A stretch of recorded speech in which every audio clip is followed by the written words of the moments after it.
إن الدين عند الله الإسلام. بسم الله الرحمن الرحيم. الحمد لله رب العالمين، والصلاة والسلام على سيد الأنبياء والمرسلين وعلى آله وأصحابه أجمعين. أما بعد، فأعوذ بالله من الشيطان الرجيم. بسم الله الرحمن الرحيم. قال الله تبارك وتعالى: إنا أنزلناه في ليلة القدر وما أدراك ما ليلة القدر ليلة القدر خير من 1000 الشهر تنزل الملائكة والروح فيها بإذن ربهم من كل أمر سلام هي حتى مطلع الفجر. وقال عليه الصلاة والسلام: من قام رمضان ایمانا واحتسابا غفر له ما تقدم من ذنبه. وقال عليه الصلاة والسلام: من كان ملتمسها فليلتمس في العشر الأواخر، او كما قال نبینا صلی اللہ علیہ وسلم. محترم بزرگوں، بھائیوں اور پردہ نشین ماؤں بہنوں، اللہ جل جلالہ و عم نوالہ نے ہم سب کو رمضان کا یہ برکت والا مہینہ عطا کر رکھا ہے. اس پر ہم اللہ کی جتنی تعریف کریں، اللہ کا جتنا شکر ادا کریں، کم ہی کم ہے. اسی کے ساتھ ساتھ نبی پاک صلی اللہ علیہ وسلم پر جتنا صلاۃ و سلام پڑھیں، درود پڑھیں، وہ کم ہی کم ہے. اللہ کے نبی صلی اللہ علیہ وسلم رمضان سے 2 مہینے پہلے رمضان کے لیے دعا کیا کرتے تھے. حدیث پاک میں آتا ہے، جب اللہ کے نبی رجب کا چاند دیکھا کرتے تھے، اس وقت یہ دعا کرتے تھے: اللہم بارک لنا فی رجب و شعبان وبلغنا رمضان، جس کا ترجمہ ہے: اے اللہ، ہمارے رجب اور شعبان کے مہینے میں برکت عطا فرما اور ہمیں خیر و عافیت کے ساتھ رمضان تک پہنچا. اس لیے میری ماؤں بہنوں، اللہ رب العزت والجلال نے ہم سب کو جو یہ رمضان عطا کیا ہے، اللہ کا ہم پر بہت بڑا انعام ہے. رمضان کے 20 دن گزر چکے ہیں. مہینے میں 10 کر کے 30 دن ہوتے ہیں یا 29 دن ہوتے ہیں. رمضان کا پہلا عشرہ ہوتا ہے، 10 دن کو کہتے ہیں. دوسرا عشرہ دوسرے 10 دن کو کہتے ہیں. اب یہ جو چل رہا ہے، تیسرا عشرہ چل رہا ہے. پورا رمضان برکتوں کا ہے، رحمتوں کا ہے، اللہ کی طرف سے مغفرت کا ہے. لیکن خاص طور سے جو یہ تیسرا عشرہ ہے اور اس کا یہ آج پہلا دن ہے، یہ عشرہ خاص طور سے اللہ کی طرف متوجہ ہونے کا ہے. اس لیے میری ماؤں بہنوں، ان باقی دنوں کو ہمیں اللہ رب العزت والجلال کی عبادت، نبی پاک صلی اللہ علیہ وسلم کی سنتوں کے مطابق کرنے کی پوری کوشش اور محنت کرنی ہے. چنانچہ خاص طور سے نبی پاک صلی اللہ علیہ وسلم اس آخری عشرے کا اعتکاف کیا کرتے تھے. اعتکاف کہتے ہیں مرد اپنے محلے کی مسجد میں، عورت اپنے گھر میں کسی کونے کو طے کر لے، کسی کمرے کو طے کر لے، ساری چیزوں سے، دنیا کے جھمیلوں سے ہٹ کر صرف اور صرف اپنے 10 دن یا جتنے دن کی نیت ہو اعتکاف کرنے کی، اتنے دن اللہ کے لیے خالی کر لے، تاکہ سال بھر جو دنیا کے جھمیلوں میں لگے رہتے ہیں، دنیا میں پھنسے رہتے ہیں، ان 10 دنوں میں اللہ کے ساتھ لگ جائیں، اللہ کو راضی کر لیں اور اللہ رب العزت والجلال کی طرف سے ملنے والے انعامات کو حاصل کر لیں. اسی لیے نبی پاک صلی اللہ علیہ وسلم آخری عشرے کا اعتکاف فرمایا کرتے تھے۔ حضرت عائشہ رضی اللہ تعالی عنہا ہم سب کی اماں ہیں، وہ فرماتی ہیں کہ نبی پاک صلی اللہ علیہ وسلم رمضان کے آخری عشرے کا اعتکاف کیا کرتے تھے۔ اعتکاف یہ سنت مؤکدہ علی الکفایہ ہے۔ محلے کی مسجد میں کوئی ایک آدمی اعتکاف میں بیٹھ جائے تو سب کی طرف سے سنت ادا ہو جائے گی۔ اسی طرح ہماری کوئی ماں، کوئی بہن اپنے گھر کے کسی کمرے کو اپنی مسجد مان کر اس کمرے میں اعتکاف میں بیٹھ جائے تو اعتکاف کی سنت ادا ہو جائے گی۔ اور اعتکاف در حقیقت یہ اللہ کے در پر پڑ جانے کا نام ہے، اللہ کے قدموں پر اپنا ماتھا رکھ دینے کا نام ہے۔ اسی لیے اللہ کے نبی صلی اللہ علیہ وسلم مستقل آخری عشرے کا اعتکاف فرمایا کرتے تھے۔ آپ کے ساتھ میں آپ کے بہت سے صحابہ بھی اعتکاف فرمایا کرتے تھے۔ میں نے آپ حضرات کے سامنے قرآن کریم کی ایک سورت پڑھی ہے، سورۃ القدر۔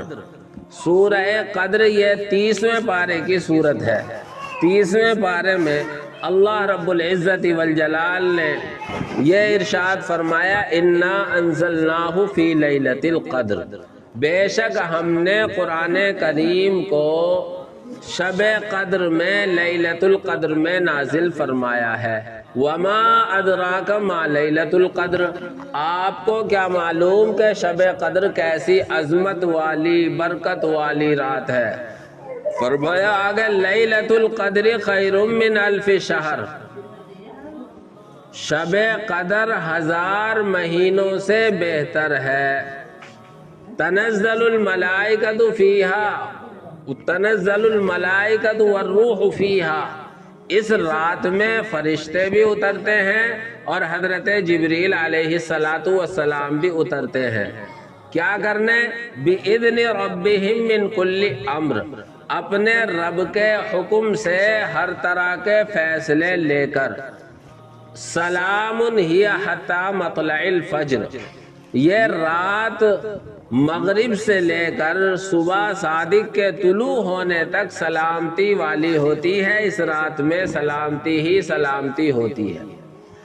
اس سورت میں اللہ رب العزت والجلال نے شب قدر کی فضیلت کو بیان کیا ہے اور شب قدر کی خصوصیات کا تذکرہ کیا ہے۔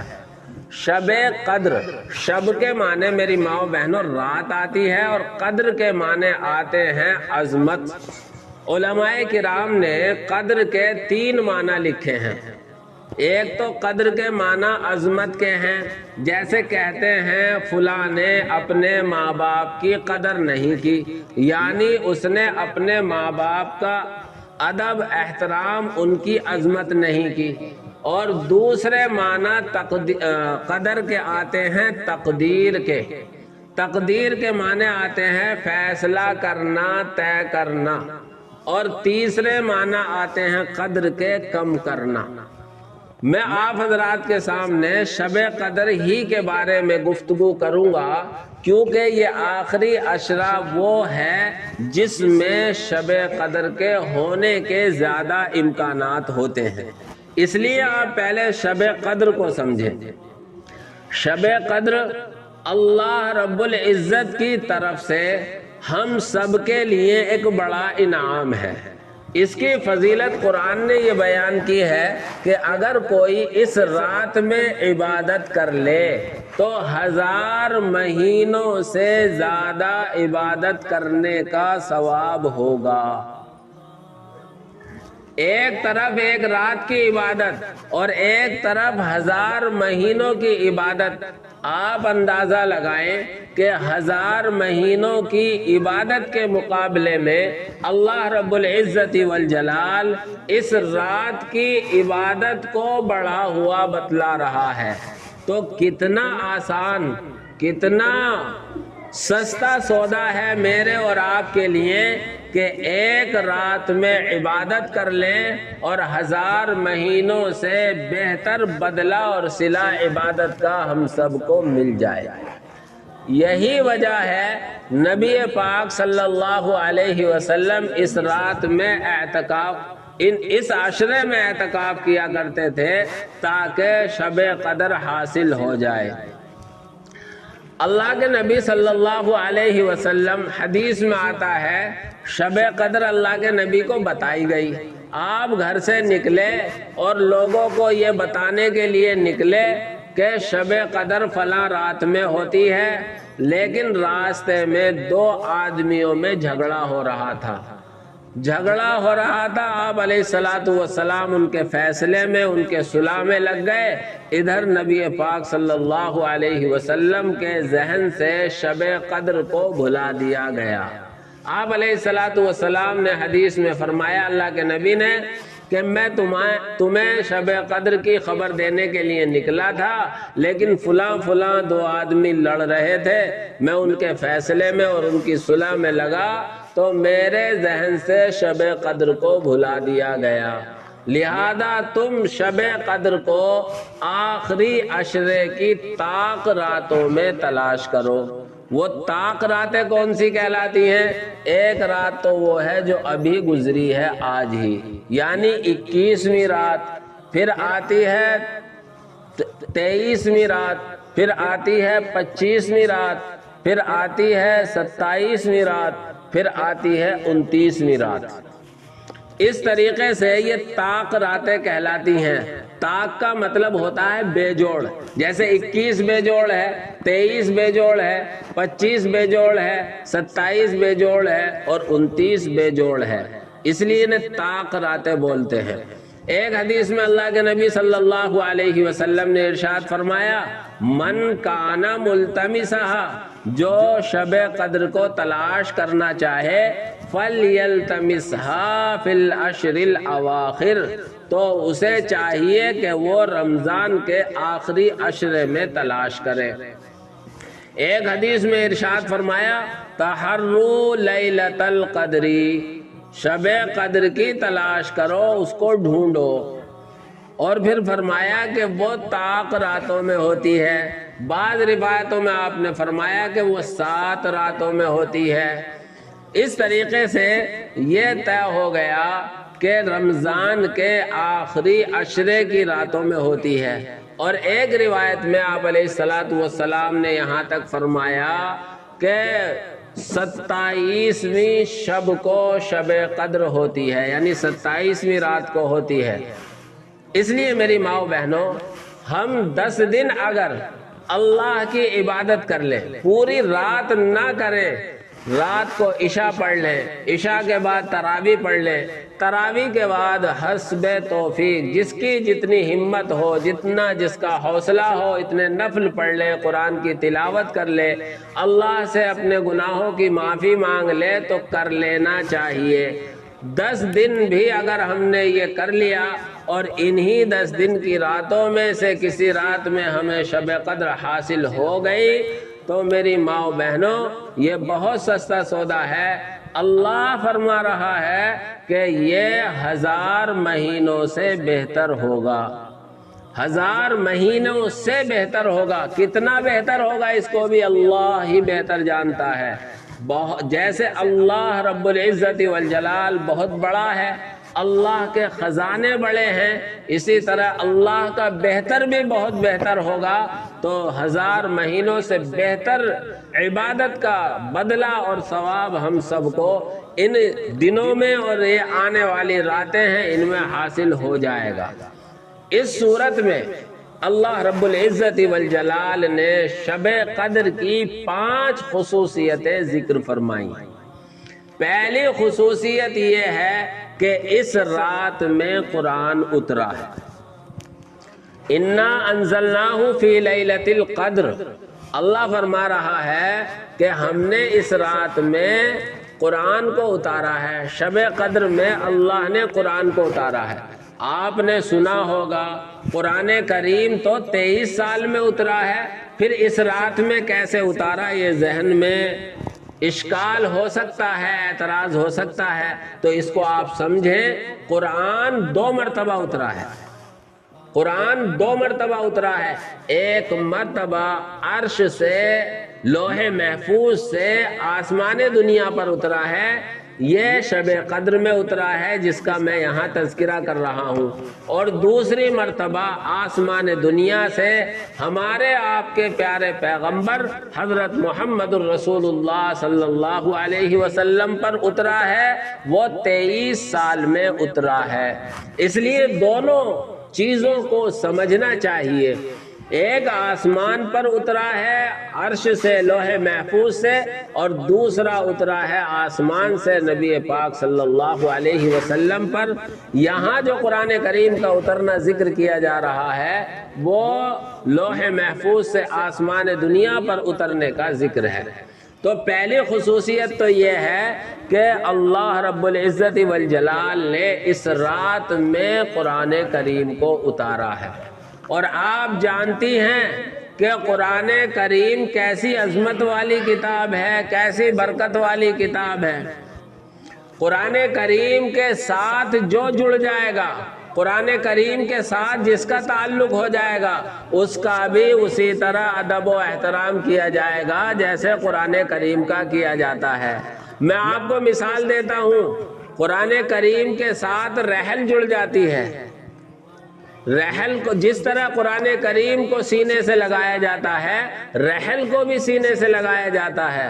قرآن کریم کے ساتھ جزدان جڑ جاتا ہے، جس طرح قرآن کا ادب و احترام کیا جاتا ہے اسی طرح جزدان کا بھی ادب و احترام کیا جاتا ہے۔ رحل کسی پیڑ کی لکڑی کی ہے اور اسی طرح جزدان کسی کپڑے کا ہے، اسی تھان میں سے کپڑا کاٹ کر رحل کا جزدان قرآن کا جزدان بنا دیا گیا، اور اسی کپڑے سے کاٹ کر کچن کی صافی بنا دی گئی۔ میری ماں بہنوں، ہر ایک سمجھتا ہے کہ قرآن کے جزدان کا کیا ادب و احترام ہوتا ہے اور کچن کی صافی کے ساتھ کیا معاملہ کیا جاتا ہے۔ اس لیے اللہ رب العزت والجلال نے قرآن عظمت والا، برکت والا ہمیں دیا ہے۔ ہم قرآن سے جڑیں گے تو ہم بھی ایسے ہی عظمت والے اور برکت والے ہو جائیں گے، قرآن والے ہم کہلائیں گے۔ کل قیامت میں ہم دنیا میں اگر قرآن کریم کی تلاوت کر کے جائیں گے، حدیث پاک میں آتا ہے یقال لصاحب القرآن، تو قرآن والے سے کہا جائے گا جو قرآن کی تلاوت کرتا ہوگا، اقرا ورتقی ورتل کما کنت ترتل فی الدنیا فإن آخر منزلتک آخر آیت تقرأها، کہ قرآن کی تلاوت کرتا جا اور جنت کے درجوں پر چڑھتا جا، اور تیری آخری منزل وہ ہوگی جہاں تو آخری آیت پر رکے گا۔ اس لیے میری ماں بہنوں، اللہ نے پہلی خصوصیت شب قدر کی یہ بیان کی کہ قرآن اس رات میں اتارا ہے۔ تو جس طرح قرآن عظمت والا ہے، یہ رات عظمت والی ہے، اسی طرح ہمارے نبی عظمت والے ہیں۔ قرآن جس کو ملا وہ عظمت والا، قرآن جس امت کو دیا گیا وہ عظمت والی، قرآن کو جس نے اتارا وہ عظمت والا، قرآن جس پر اتارا گیا وہ عظمت والا، قرآن جس رات میں اترا وہ عظمت والی رات ہے۔ اس لیے ہم سب سے پہلے تو اس خصوصیت کی قدر کریں کہ ہم قرآن کریم کو سیکھیں اور قرآن کریم کو پڑھیں۔ دوسری خصوصیت، اللہ رب العزت والجلال نے شب قدر کی بیان فرمائی، لیلۃ القدر خیر من الف الشہر، شب قدر 1000 مہینوں سے بہتر رات ہے۔ شب قدر میں اللہ نے وہ برکت اور اللہ نے وہ عظمت رکھی ہے کہ اس ایک رات کی عبادت ایک طرف اور 1000 مہینوں کی عبادت ایک طرف، یہ ایسی بڑی فضیلت ہمیں کیوں دی گئی؟ تو اس سلسلے میں حدیث میں کئی واقعے ذکر کیے گئے ہیں۔ حضور اکرم صلی اللہ علیہ وسلم نے بنی اسرائیل کے 4 ایسے نبیوں کا ذکر کیا جنہوں نے 80 سال تک اللہ کی عبادت کی اور کچھ نہیں کیا۔ صحابہ کو رشک ہوا اور صحابہ کہنے لگے کہ ہماری تو عمریں ہی 60 اور 70 سال کے درمیان ہے، ہم کیسے 80 سال اللہ کی عبادت کر سکتے ہیں؟ اللہ رب العزت والجلال کی طرف سے حضرت جبریل علیہ السلام یہ صورت لے کر اترے نبی پاک صلی اللہ علیہ وسلم پر، اور نبی پاک صلی اللہ علیہ وسلم پر یہ صورت نازل ہوئی اور آپ نے صحابہ کو پڑھ کر سنائی، اور اس میں اس بات کی خبر دی گئی کہ ایک رات تمہیں ہم ایسی دے رہے ہیں جس رات میں عبادت کرنا 1000 مہینوں سے بہتر ہوگا۔ اسی طرح بعض روایتوں میں یہ آتا ہے کہ ایک شخص بنی اسرائیل کے شخصوں میں سے ایسا تھا جس نے اپنی رات دن 24 گھنٹے کی زندگی صرف اللہ کی عبادت میں گزاری، اس کے علاوہ اس نے دنیا کا کوئی کام نہیں کیا، اور لکھا ہے کہ 250 سال تک وہ اللہ ہی کی عبادت کرتا رہا۔ صحابہ کو بڑا رشک آیا اور کہنے لگے اللہ کے نبی ہم تو 60 اور 70 سال کے درمیان کی عمریں لے کر آئے ہیں، ہم کیسے ایسی عبادت کرتے ہیں؟ تو روایتوں میں یہ آتا ہے کہ حضرت جبریل علیہ السلام اللہ کی طرف سے اس صورت کو لے کر اترے، اور اس صورت میں یہ بتلایا گیا کہ اللہ تبارک و تعالی تمہیں اس سے کہیں زیادہ ایک رات میں مرحمت فرما دے گا۔ چنانچہ فرمایا لیلۃ القدر خیر من الف الشہر، شب قدر 1000 مہینوں سے بہتر ہے۔ یہ دوسری خصوصیت ہے۔ تیسری خصوصیت اللہ رب العزت والجلال بیان فرماتا ہے تنزل الملائکۃ والروح فیہا باذن ربہم من کل امر، اس رات میں فرشتے اترتے ہیں۔ ایک حدیث میں آتا ہے کہ اس رات میں یعنی شب قدر میں حضرت جبریل علیہ السلام اترتے ہیں، اور حضرت جبریل علیہ السلام کے ساتھ 70,000 فرشتے اترتے ہیں، اور وہ گلی کوچوں میں گھومتے رہتے ہیں اور یہ دیکھتے ہیں کون اللہ کا بندہ کون اللہ کی بندی ہے، اللہ کی عبادت میں لگے ہوئے ہیں، ذکر میں لگے ہوئے ہیں، تلاوت میں لگے ہوئے ہیں، اور وہ ان سے مصافحہ کرتے ہیں، ان کی دعاؤں پر آمین کہتے ہیں۔ تو اس رات کی تیسری فضیلت یہ ہے کہ اللہ رب العزت والجلال اس رات میں آسمان سے بے شمار فرشتے بھیجتا ہے، اور وہ فرشتے اللہ کی عبادت کرنے والوں اور ذکر کرنے والوں کو تلاش کرتے رہتے ہیں، ان سے مصافحہ کرتے ہیں اور ان کی دعاؤں پر آمین کہتے ہیں۔ چوتھی خصوصیت اس رات کی یہ ہے کہ اللہ تبارک و تعالی پورے سال کے جو فیصلے اللہ کے پاس ہوتے ہیں وہ فرشتوں کو سونپ دیتا ہے۔ کس کو کب موت آئے گی، کس کو کتنی روزی ملے گی، کس کی کتنی عمر ہوگی، کس کو کب کہاں جانا ہوگا، اللہ فرماتا ہے بِإِذْنِ رَبِّهِمْ تنزل الملائکۃ والروح فیہا بِإِذْنِ رَبِّهِمْ مِنْ كُلِّ أَمْرٍ، ہر حکم لے کر یعنی اللہ کی طرف سے فرشتوں کو سارے حکم پورے سال کے سونپ دیے جاتے ہیں۔ آپ حضرات نے سنا ہوگا کہ شب برات میں یہ فیصلے ہوتے ہیں، وہ زیادہ صحیح نہیں ہے، زیادہ صحیح یہ ہے کہ جو یہ رات ہے شب قدر، اس رات میں یہ تمام فیصلے ہوتے ہیں۔ قرآن کریم کے 25ویں پارے میں اللہ فرماتا ہے اِنَّا أَنزَلْنَاهُ فِي لَيْلَةٍ مُبَارَكَةٍ، ہم نے قرآن کریم کو برکت والی رات میں نازل کیا ہے۔ فیہا یفرق کل امر حکیم، اس رات میں اللہ کی طرف سے ہر حکمت والا معاملہ سونپ دیا جاتا ہے، تقسیم کر دیا جاتا ہے، یعنی فرشتوں کو بتلا دیا جاتا ہے۔ اس لیے اس رات کی یہ بڑی فضیلت ہے کہ ہر گلی کوچے میں فرشتے نظر آئیں گے، وہ ہمیں دکھائی نہیں دیتے، نورانی مخلوق ہے، ہم سے مصافحہ بھی کرتے ہوئے ہوں گے اگر ہم عبادت میں لگے ہوں گے۔ اور 5ویں خصوصیت یہ ہے کہ یہ رات لے کر مغرب سے فجر تک سلامتی ہی سلامتی والی ہوتی ہے۔ اس رات کی بہت سے علماء نے پہچان لکھی ہے کہ یہ رات بہت روشن ہوگی، اس کی صبح بہت اچھی ہوگی، رات میں نورانیت ہوگی۔ بہرحال اللہ کی طرف سے اس رات میں سلامتی ہوتی ہے، اللہ کی طرف سے رحمتیں اور برکتیں نازل ہوتی رہتی ہیں۔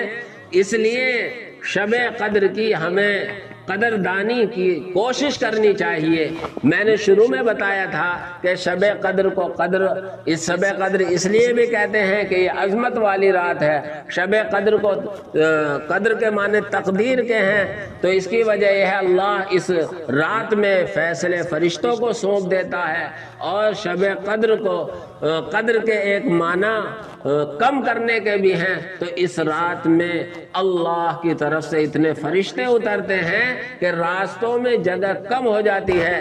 یا یہ کہیے کہ اس رات میں اللہ اپنے بندے اور بندیوں کے گناہوں کو اتنا معاف کرتا ہے کہ بندے اور بندیوں کے گناہ کم ہو جاتے ہیں۔ مختلف معنی علماء کرام نے بیان کیے ہیں۔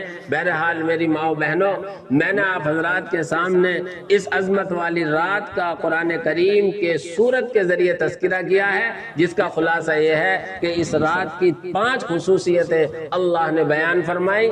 اس رات میں قرآن اترا، اس رات میں اللہ تبارک و تعالی نے عبادت کرنے کو 1000 مہینوں سے بہتر بتلایا۔ تیسری خصوصیت، اس رات میں حضرت جبریل اور دوسرے فرشتے کثرت سے اترتے ہیں۔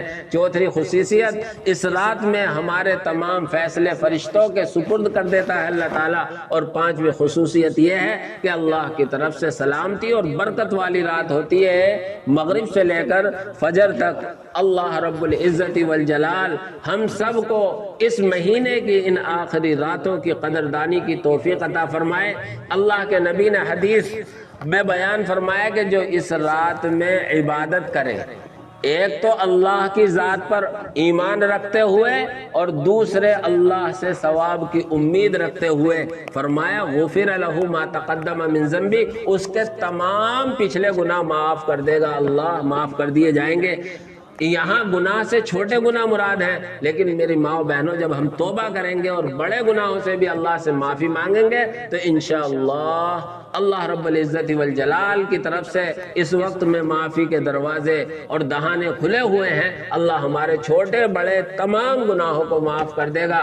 اللہ سے دعا ہے کہ اللہ تبارک و تعالی ہم سب کو رمضان کے جو یہ باقی دن ہیں ان کی قدردانی کی توفیق عطا فرمائے، اور ہمیں اپنے حکموں کو نبی پاک صلی اللہ علیہ وسلم کے طریقے کے مطابق کرنے کی توفیق عطا فرمائے۔ آمین وآخر دعوانا ان الحمدللہ رب العالمین۔